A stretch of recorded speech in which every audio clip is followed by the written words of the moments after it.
बिस्मिल्लाहिर्रहमानिर्रहीम। रसूल अकरम सल्लल्लाहु अलैहि वसल्लम से मोहब्बत और इस मोहब्बत का लाजमी नतीजा यानी आपकी अताअत, यही ईमान का हासिल है। ये अल्लाह रब्बुल इज़्ज़त का मुतालबा है, यही कामयाबी और फलाह का रास्ता है। रसूल अकरम सल्लल्लाहु अलैहि वसल्लम से वाबस्ता हर चीज़ ही मुसलमानों की आँखों की ठंडक है, उनकी रूहों का करार है।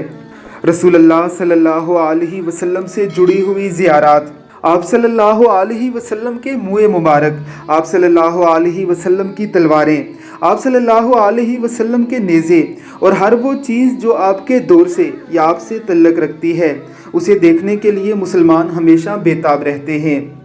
कहते हैं कि ये रसूलुल्लाह सल्लल्लाहु आपके मुबारक पाँव पुरगोश थे। रब्बुल इज़्ज़त इस मुबारक निशान की सबको ज़ियारत करने की तौफीक अता फरमाए। हम, हमारे माँ बाप, हमारी औलाद और हमारा सब कुछ रसूलुल्लाह सल्लल्लाहु अलैहि वसल्लम के इस पाँव के निशान पर कुर्बान।